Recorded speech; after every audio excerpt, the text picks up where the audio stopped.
हरे कृष्णा। शेष जी आगे कहते हैं, अपनी राजधानी को देखकर भगवान श्री रामचंद्र जी को बहुत प्रसन्नता हुई। इधर भरत ने अपने मित्र और सचिव सुमुख को नागरिक उत्सव का प्रबंध करने के लिए नगर के भीतर भेजा। भरत जी बोले, नगर के सब लोग शीघ्र ही श्री रघुनाथ जी के आगमन का उत्सव आरंभ करें। घर घर में सजावट की जाए, सड़कें झाड़ बुहार कर साफ की जाएं, उन पर चंदन मिश्रित जल का छिड़काव करके उनके ऊपर फूल बिछा दिए जाएं। हर एक घर के आंगन में नाना प्रकार की ध्वजाएं फहराई जाएं, प्रकाश का प्रबंध हो, सर्वोत्भद्र आदि चित्र अंकित किए जाएं। श्री राम का आगमन सुनकर हर्ष में भरे हुए लोग मेरे कथानुसार नगर की शोभा बढ़ाने वाली भांति भांति की रचना करें।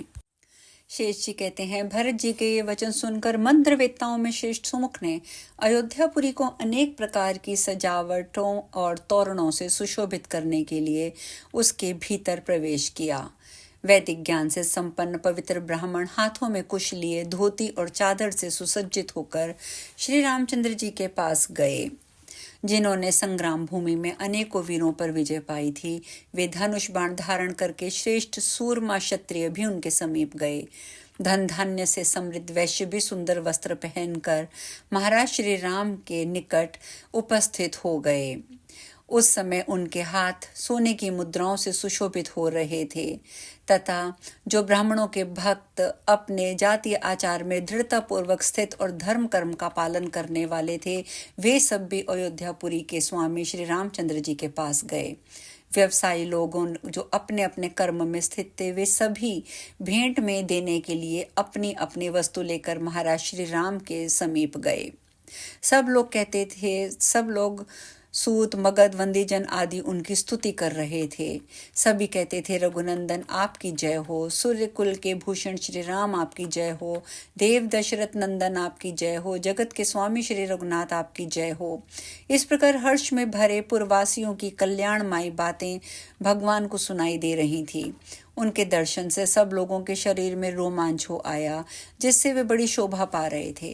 क्रमशः आगे बढ़कर भगवान की सवारी गली चौराहों से सुशोभित नगर के प्रधान मार्ग पर जा पहुंची, जहां चंदन मिश्रित जल का छिड़काव किया हुआ था और सुंदर फूल और पल्लव बिछे थे। उस समय नगर की कुछ स्त्रियां खिड़की के सामने की छज्जों का सहारा लेकर भगवान की मनोहर छवि निहारती हुई आपस में अलग अलग बातें कहने लगीं। वे बोली, सखियों, वनवासिनी भीलों की कन्याएं भी धन हो गईं, जिन्होंने अपने नील कमल के समान लोचनों वाले श्री रामचंद्र जी के मुखराविंद के मकरंद का पान किया है। इस प्रकार अधिक प्रेम के कारण बहुत सी बातें कहने वाली अवधपुरी की रमणियां भगवान के दर्शन करके प्रसन्न होने लगीं। तदंतर जिनका प्रेम बहुत बड़ा हुआ था, उन पूर्ववासी मनुष्यों ने अपने दृष्टिपात से संतुष्ट करके संपूर्ण जगत को मर्यादा का पाठ पढ़ाने वाले श्री रघुनाथ जी ने माता के भवन में जाने का विचार किया।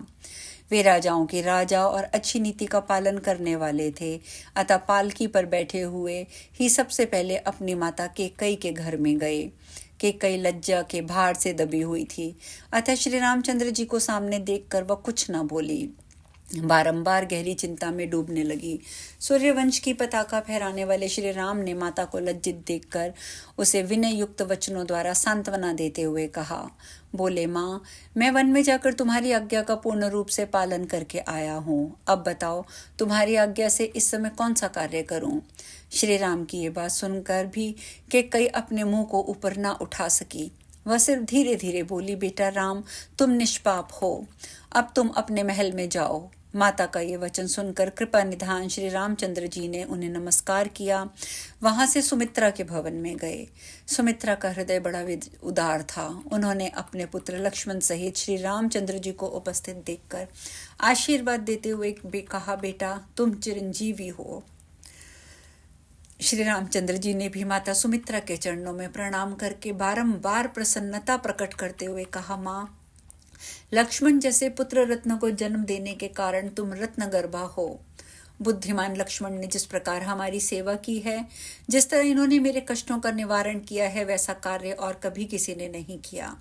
रावण ने सीता को हर लिया, उसके बाद मैंने पुनः जो इन्हें प्राप्त किया वह सब तुम्हारे लक्ष्मण के पराक्रम से ही हुआ है। और यूं कहकर तथा सुमित्रा के दिए हुए आशीर्वाद को शिरोधार्य करके वे देवताओं के साथ अपनी माता कौशल्या के महल में गए।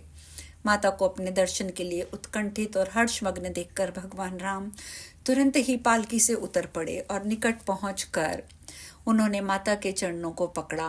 माता कौशल्या का हृदय बेटे का मुख देखने के लिए जैसे तरस चुका था। उत्कंठ से विहुल हो उठी। उन्होंने अपने राम को छाती से लगाया और बहुत प्रसन्न हुई। उनके शरीर से रोमांच हो आया, वाणी गदगद हो गई।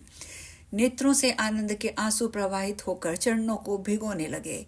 विनयशील शिरोराज जी ने देखा कि माता अत्यंत दुर्बल हो गई है। मुझे देखकर भी इन्हें कुछ कुछ हर्ष हुआ है। उनकी इस अवस्था पर दृष्टिपात करके उन्होंने कहा, श्री राम इस प्रकार बोले, माँ, मैंने बहुत दिनों से तुम्हारे चरणों की सेवा नहीं की है। निश्चय ही मैं बड़ा भाग्यहीन हूँ। तुम मेरे इस अपराध को क्षमा करना। जो पुत्र अपने माता पिता की सेवा के लिए उत्सुक नहीं रहते, उन्हें रजवीर्य से उत्पन्न हुआ कीड़ा समझना चाहिए। क्या करूं? पिताजी की आज्ञा से मैं दंडकारण्य में चला गया था। वहां से रावण सीता को हरकर लंका ले गया था, किंतु तुम्हारी कृपा से उस राक्षस राज को मारकर मैंने पुनः इन्हें प्राप्त किया है। ये पतिव्रता सीता भी तुम्हारे चरणों में पड़ी हैं। इनका चित्त सदा तुम्हारे इन चरणों में ही लगा रहता है। श्री रामचंद्र जी की बातें सुनकर माता कौशल्या ने अपने पैरों पर पड़ी हुई अपनी पतिव्रता बहू सीता को आशीर्वाद देते हुए कहा, माननी सीते, तुम चिरकाल तक अपने पति की जीवन संगनी बनी रहो। मेरी पवित्र स्वभाव वाली बहू, तुम 2 पुत्रों की जननी होकर अपने इस कुल को पवित्र करो। बेटी, सुख दुख में पति का साथ देने वाली तुम्हारी जैसी पतिव्रता स्त्रियां तीनों लोकों में कहीं भी दुख की भागनी नहीं होती। यह सर्वथा सत्य है। विदे कुमारी, तुमने महात्मा राम के चरण कमलों का अनुसरण करके अपने ही द्वारा अपने कुल को पवित्र किया है। सुंदर नेत्रों वाली श्री रघुनाथ की पत्नी सीता से यूं कहकर माता कौशल्या चुप हो गईं। हर्ष के कारण पुनः उनका सर्वांग पुलकित हो गया। तदंतर श्री रामचंद्र जी के भाई भरत ने उन्हें पिताजी का दिया हुआ अपना महान राज्य निवेदन कर दिया। इससे मंत्रियों को बड़ी प्रसन्नता हुई। उन्होंने मंत्र के जानने वाले ज्योतिषों को बुलाकर राज्याभिषेक का मुहूर्त पूछा और उद्योग करके उनके बताए हुए उत्तम नक्षत्र से युक्त अच्छे दिन में शुभ मुहूर्त में बड़े हर्ष के साथ श्री रामचंद्र जी का अभिषेक कराया। सुंदर व्याघ्र चम्र के ऊपर 7 द्वीपों से युक्त पृथ्वी का नक्शा बनाकर राजाधिराज महाराजा श्री राम उस पर विराजमान हुए। उसी दिन से साधु पुरुषों के हृदय में आनंद छा गया। सभी स्त्रियां पति के प्रति भक्ति रखती हुई पतिव्रत धर्म के पालन में संलग्न हो गईं। संसार के मनुष्य कभी मन से भी पाप का आचरण नहीं करते थे। देवता, दैत्य, नाग, यक्ष, असुर और बड़े बड़े सर्प, ये सभी न्याय मार्ग पर स्थित होकर श्री रामचंद्र जी की आज्ञा को शिरोधार्य करने लगे। सभी परोपकार में लगे रहते थे। सबको अपने धर्म के अनुष्ठान में ही सुख और संतोष की प्राप्ति होती थी। विद्या से ही सबको विनोद होता था। दिन रात शुभ कर्मों पर सबकी दृष्टि रहती थी। श्री राम के राज्य में चोरों की तो कहीं कोई चर्चा नहीं थी। जोर से चलने वाली हवा भी राह चलते हुए पथिकों के सूक्ष्म से सूक्ष्म वस्त्र को भी नहीं उड़ाती थी। कृपा निधान श्री रामचंद्र जी का स्वभाव बड़ा दयालु था। वे याचकों के लिए कुबेर थे। शेष जी कहते हैं, मुने, जब श्री रामचंद्र जी का राज्याभिषेक हो गया तो राक्षस राज रावण के वध से प्रसन्नचित हुए देवताओं ने प्रणाम करके उनका स्तवन किया। देवता बोले, देवताओं की पीड़ा दूर करने वाले दशरथ नंदन श्री राम, आपकी जय हो।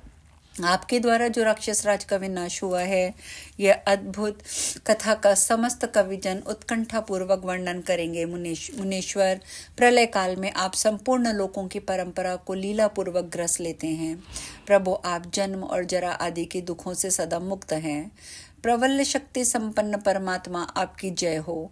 आप हमारा उद्धार कीजिए। धार्मिक पुरुषों के कुल रूपी समुद्र में प्रकट होने वाले अजर, अमर और अच्युत परमेश्वर, आपकी जय हो। भगवान, आप देवताओं से श्रेष्ठ हैं। आपका नाम लेने मात्र से प्राणी पवित्र हो जाते हैं। फिर जिन्होंने श्रेष्ठ द्विज वंश में जन्म ग्रहण करके उत्तम मानव शरीर को प्राप्त किया है, उनका उद्धार होना कौन सी बड़ी बात है। शिव और ब्रह्मा जी भी आपको मस्तक झुकाते हैं। जो पवित्र यव आदि के चिन्हों से सुशोभित तथा मनोवांछित कामना एवं समृद्धि देने वाले हैं, उन आपके चरणों पर हम निरंतर अपने हृदय से हम चिंतन करते हैं और चिंतन करते रहें, यही हमारी अभिलाषा भी है। आप कामदेव की शोभा को तिरस्कृत करने वाली मनोहर कांति धारण करते हैं। परम पावन दयामय, यदि आप इस भूमंडल को अभयदान ना दें तो देवता कैसे सुखी हो सकते हैं। जब जब दानवी शक्तियां हमें दुख देने लगें, तब तक इस पृथ्वी पर आप अवतार ग्रहण करें। ब्रह्मा आदि संपूर्ण देवताओं ने इस प्रकार स्तुति की और विनीत भाव से श्री रघुनाथ जी को बारंबार प्रणाम किया। महायशस्वी श्री रामचंद्र जी देवताओं की इस प्रकार स्तुति से बहुत संतुष्ट हुए और उन्हें मस्तक झुकाकर चरणों में पड़ा हुआ देखकर उन्होंने कहना आरंभ किया। पर आज हम कथा में यहीं आरंभ लेंगे, शेष चर्चा कल। हरे कृष्णा।